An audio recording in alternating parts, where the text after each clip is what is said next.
Има разлика. Да. Има разлика како се обраќа генералниот секретар на НАТО Јенс Столтенберг по референдумот во Обединетото кралство. Еве неколку инсерти колку да се подсетиме како беше тоа кога британците гласаа за Брекзитот.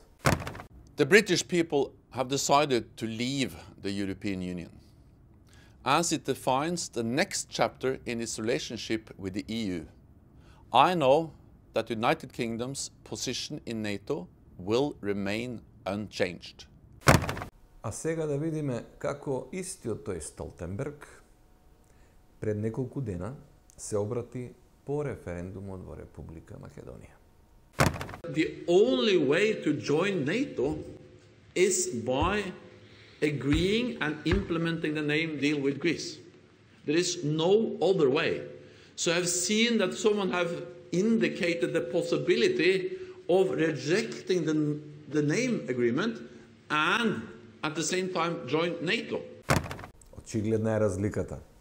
Столтенберг точно знае да измери кој е голем, кој е мал, каде може да го извади стапот и каде може да мери со двојните аршани.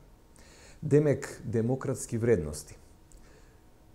Неколку збора за демократските вредности. Лично бев присутен кога на поранешниот заменик генерален секретар Александар Вершбоу од Америка имаше обраќање во Атлантскиот совет во Хаг.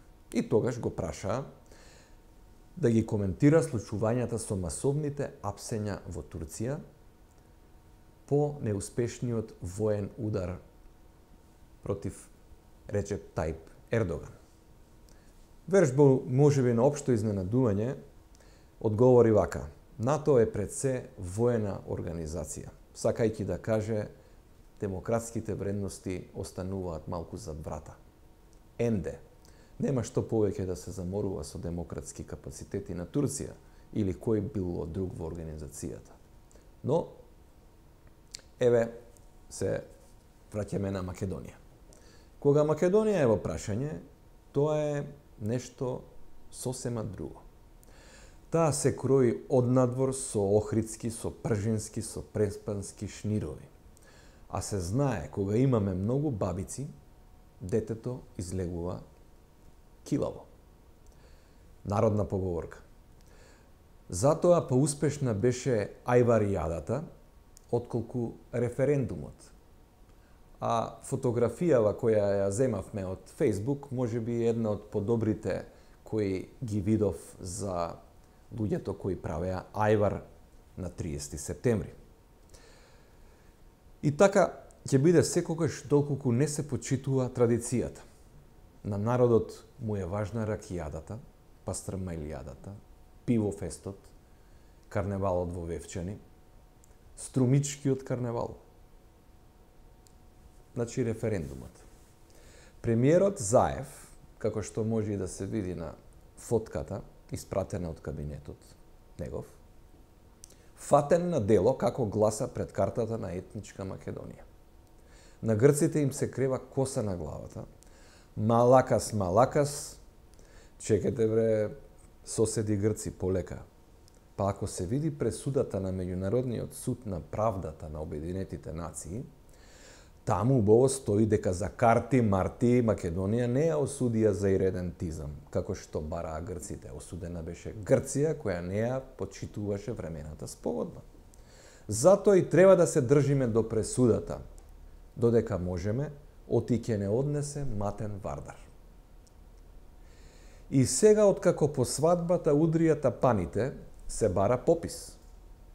Прво додуша нови избори, но се истакнува дека попис не е неопходен, историски, инаку пописите се спроведувани уште од Вавилон.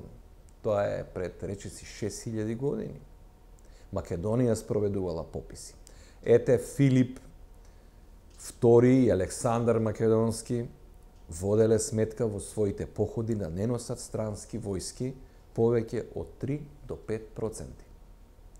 Зборувано за атињаните, тоа значи дека во составот на македонската војска имало 3 до 5% атињани.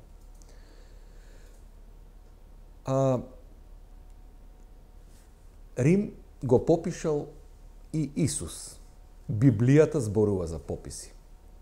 А Македонија во 21. век не може да попише едва и 2 милиони население. За срамота. Но што е важно после овој референдум? Дека процесите не запираат ни со последниот здив.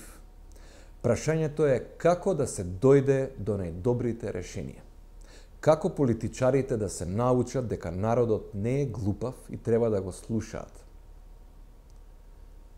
Народот знае дека некој го краде, го подлажнува, дека го мести, дека го задолжува, затоа молчи, но кога ќе дојде денот како што е референдумот или гласањето, тој си го кажува своето мислење. За жал, досега обично тоа било казна повеќе отколку награда. Но, ете, не го слушаа народот за референдумот, не ги прифатија анкетите и народот сепак одговори на прашање кое не заслужува одговор. Затоа, политичари, берете памет и слушајте го народот.